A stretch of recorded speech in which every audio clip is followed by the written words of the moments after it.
2015 graduate, Alyssa Stokes.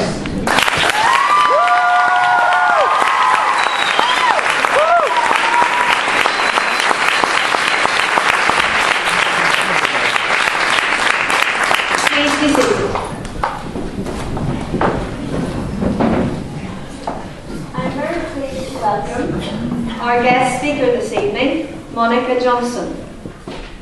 Ms. Johnson has been employed by the Michelin Group since June 2008.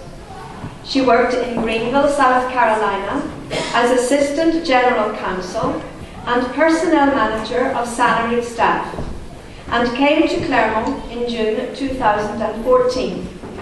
She is currently managing at a worldwide level the Moving Forward Together project for the Personnel Department. Ms. Johnson feels that this role strikes the right balance between meeting the needs of employees and helping the company achieve its business objectives. As well as her interests in ballet, tap and jazz dancing, Ms. Johnson likes to travel, read fiction, and she enjoys knitting and needlework. Time for family and friends is also a priority for her. Mrs. Johnson, thank you for being with us today. You're very welcome.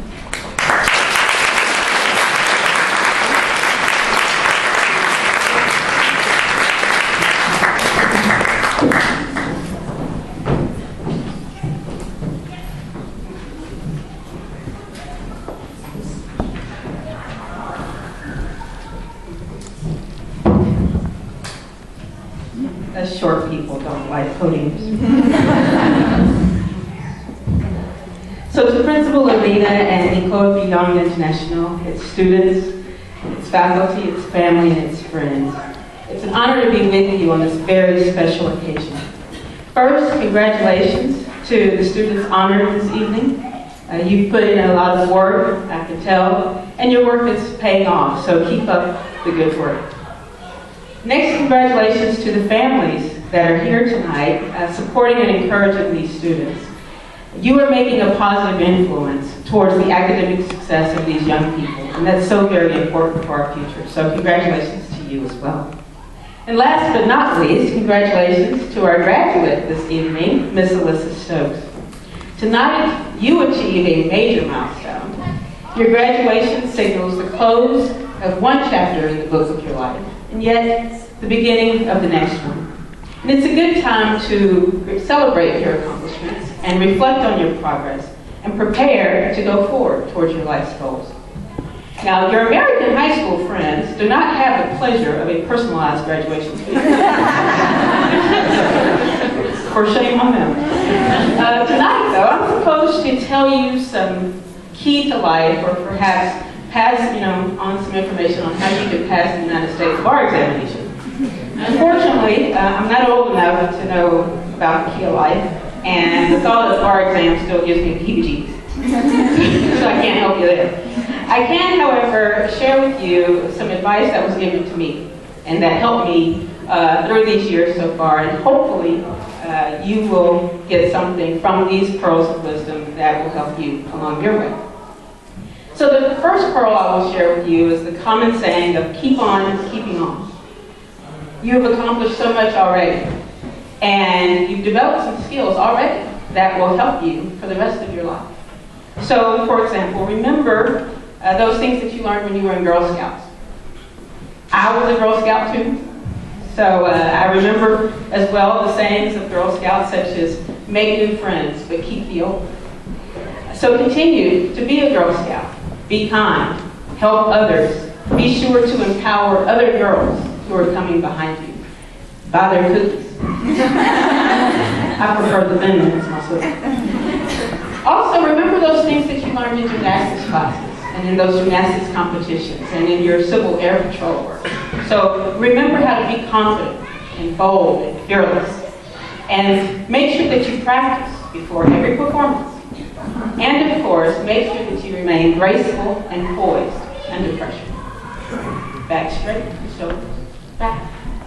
Right? So make sure that you do that. The next pearl was given to me by my great aunt. who would shout this to my cousins and I as we were leaving in the morning for school, which is, "Don't forget whose you are." Yeah, we were like, okay. But as I grew up, I recognized the wisdom of her saying, so who are you? Well, you're still figuring that out, right? But you know whose you are. You are the daughter of Chris and Tracy Stokes. You are the sister of Victoria, Samantha, Selena, and Malaya. I am told you are friends to the world's elephants. And I'm sure that you can add more positions and responsibilities to this list. But the idea is to keep in mind that their love, their pride in you, their faith, their support will help guide your actions and behaviors. Knowing that I am my mother and father's daughter keeps me from saying some improper things on challenging days. However, knowing that I am also the oldest great-granddaughter of the first African American who owned a farm in the South, lets me also know that sometimes I have to make my voice be heard. Because although I'm a lady, I am also a warrior, and I'm a fighter. So in law school, I became known as the Velvet Hammer for that. So that leads me to the next pearl that I have, which came from one of my favorite law school professors, who told me, your greatest asset as a professional will be your reputation. So develop a good one and protect it mightily.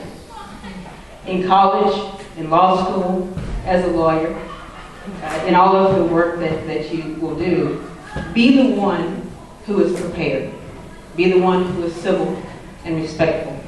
Be the one who does what she says she's going to do. And also be the one who works hard, but also knows when to play a little and laugh a lot.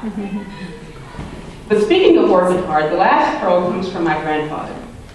And this is my personal mantra, which is, do the best that you can do in all things.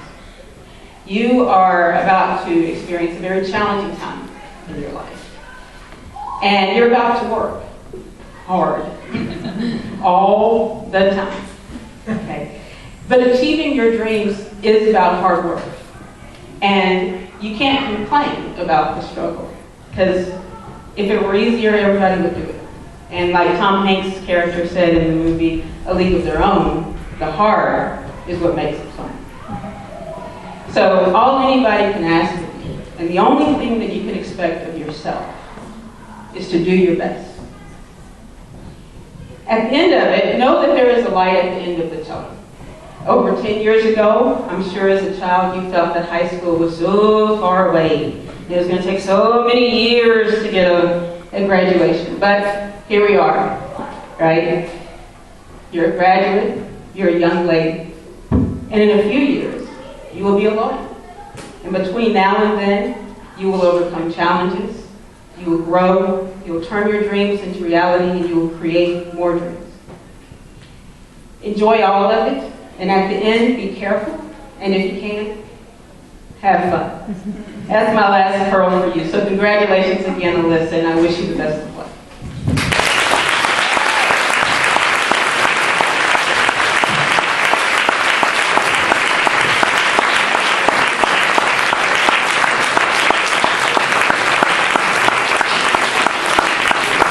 I also have a poem for you, which I have hanging on my wall, and I took with me through college and through law school, and from time to time just read it to give me some guidance and some hope. And the poem is Desiderata from Max Ehrman. It's written in 1927, but still holds very true today. So.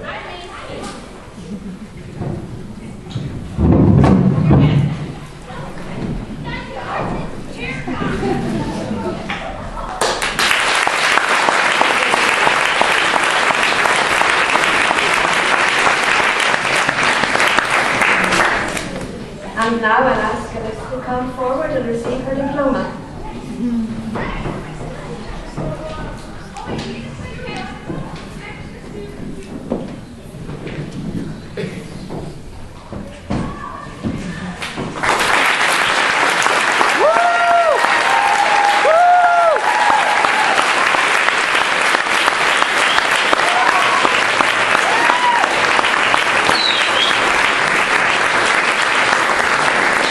I think she has a few words to say.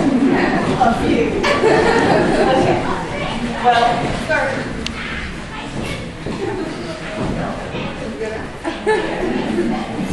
Thanks. Okay, so where do I begin? It's kind of long. But, as you know, being the only graduate, I suppose I could take a time, right? Alright. Well, I stand here today on the precipice of my future.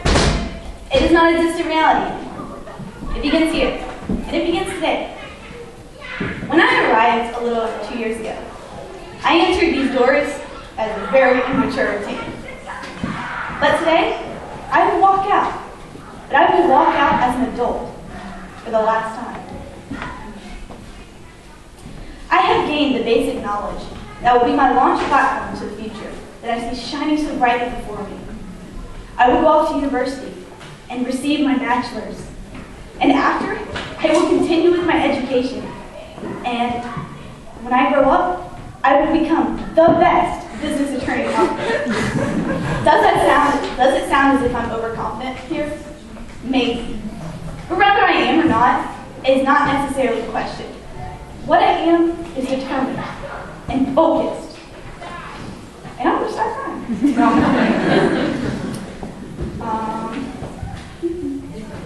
I'm focused. And every one of you out there that knows me will understand that nothing is going to stop me from reaching my goals. Isn't it funny how we say when we grow up? We seem to think we cannot become anything until we're grown up.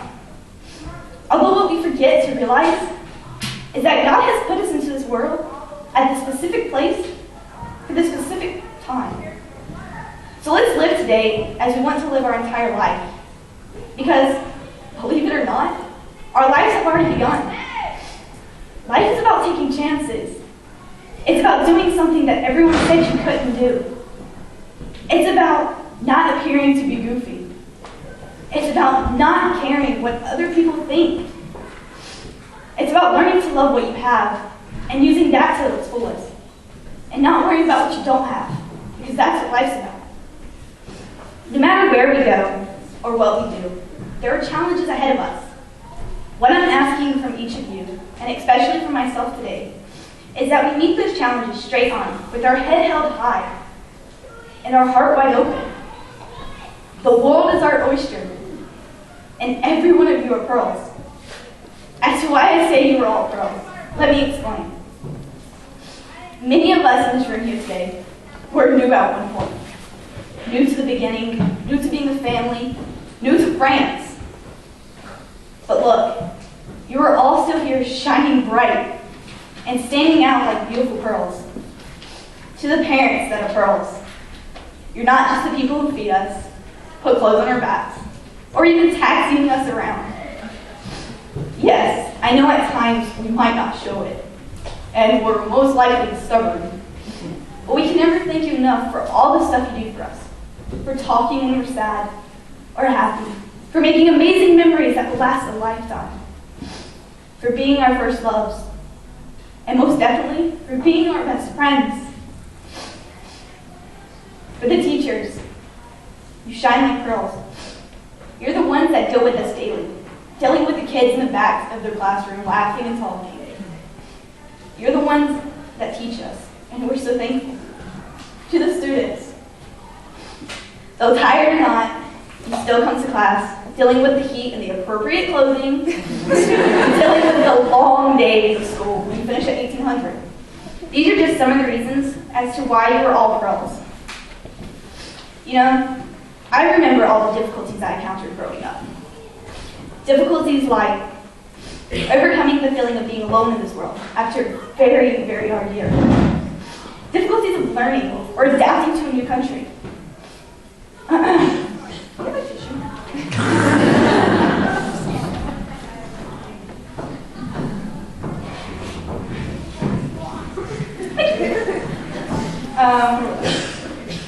Difficulties of learning or adapting to a new country. Even the very first feeling of attending a school, rather than being homeschooled. There have been many, many other difficulties of which people still to this day cannot wrap their heads around. But even with the difficulties, people look up to me. Maybe because I was that kid that stood up to the bully that tried to harm me. We have been given this life because, and I know this only too well from my personal experience, you and I are strong enough to live it. Take my advice on that. A little over 12 years ago, I was 6. I think by the time. I'm kidding. And I was attending kindergarten. My parents were there with their pictures. I mean, with their cameras, snapping pictures and wishing me well. Now look, I stand here as the class of 2015, and my parents are still here with their cameras and wishing me well. I once figured I'd be graduating with hundreds of other students, but instead, I'm graduating as valedictorian. Of course. But instead, after all, who else could they have chosen for this honor? There being only one student in this class, lucky for me. Many of you might be wondering how my life is going to turn out. It's okay to wonder. But I also think it's important to realize that my future is not just something that happens to me. It's up to me to create it.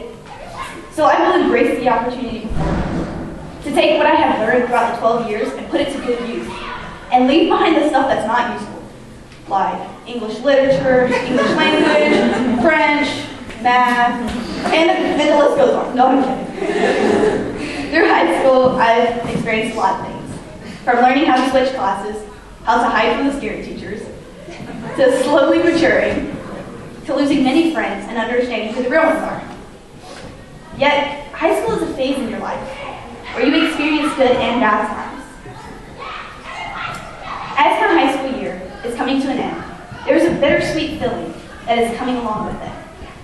I am happy to be finally graduating, but I will miss this school and all of my friends. To my teachers, thank you for so unselfishly sharing your time, talent, and knowledge with me. Yes, I know it was your job, but what you did for me went beyond the call of duty. You took time to explain assignments, sometimes repeatedly because I was not paying attention. You allowed me to come to your classroom after school for extra help, when you could have gone home and spent time with your family. You put in effort to make lessons more interesting, so I wouldn't just tune out. I have a very short attention span. You demanded excellence from me, whether I wanted to give it or not. You set the bar high and challenged me to live up to it. To Madame Poulouich and Madame Guiton, thank you for keeping things running smoothly so our teachers can concentrate on us. Giving up your time to plan and organize meals for HUC, the Shakespeare trip, LaPel, the list goes on. For dealing with me as president, because I know it wasn't easy. And dealing with all the games throughout the school year, along with the dances, just everything. Thank you so much. With y'all, I always felt there was an open door with a listening heart. To the students, thank you for making these last 2 years of high school the best. All the memories we shared, like my little meltdown in the computer lab, to laughing at me because we all know I say y'all too much. I cannot sit here and name off each and every one of you, but I'd just like to say thank you to y'all. To Victoria and Jonathan, thank you for showing me the basic routes in life. Thank you for the long talks and helping me make the transition from a tomboy to a beautiful young lady. Thank you for supporting me when I needed y'all most, for being the ones I looked up to, and Victoria, for being my first best friend. Thank you for showing me that it's okay to have your own opinion. Also, I wish the best of luck to you both when you return to the States. I love you, Tori and John.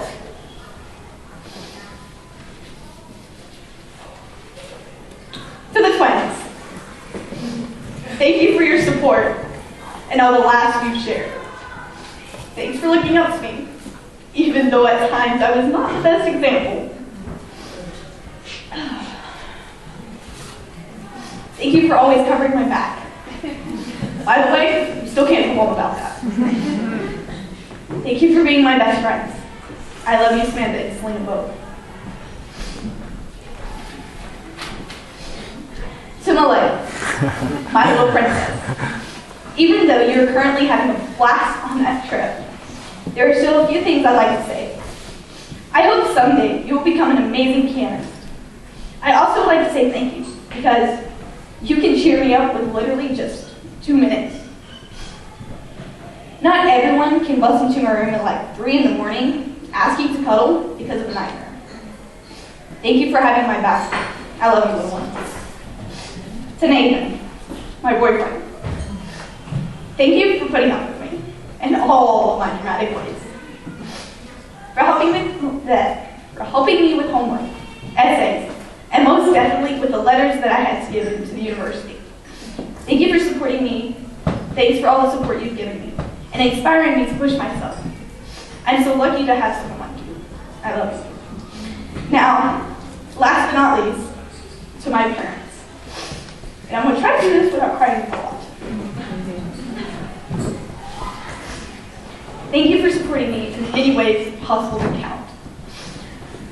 Like making sure I was up and dressed in the morning.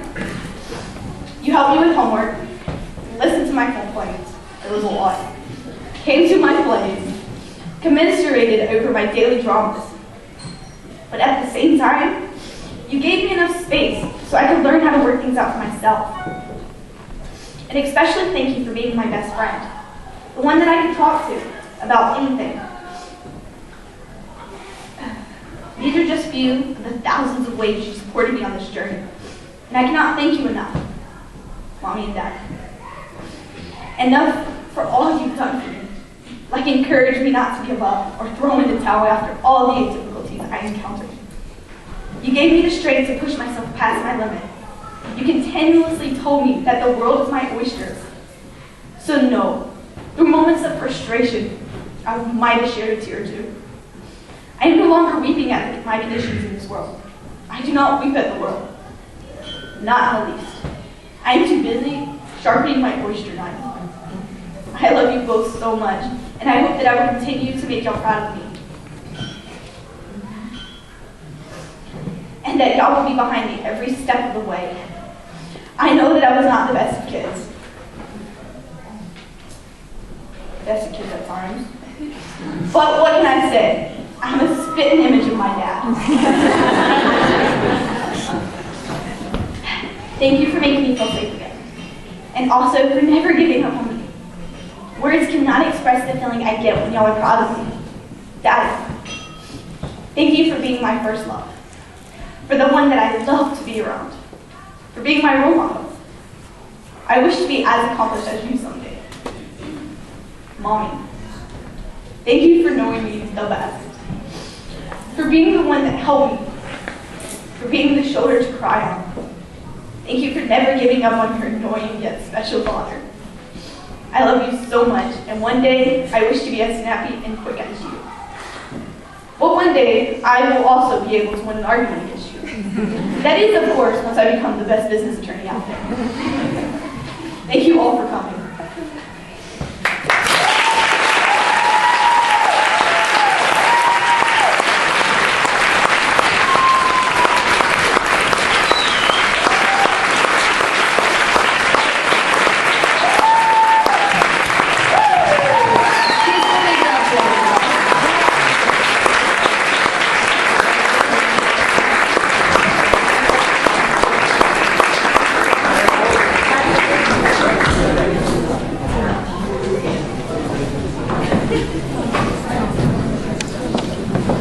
So we're going to have a few songs from the choir, and then I will come back and say a few things just before the official end of the ceremony. So the choir, please, and then just a few more moments before we officially end.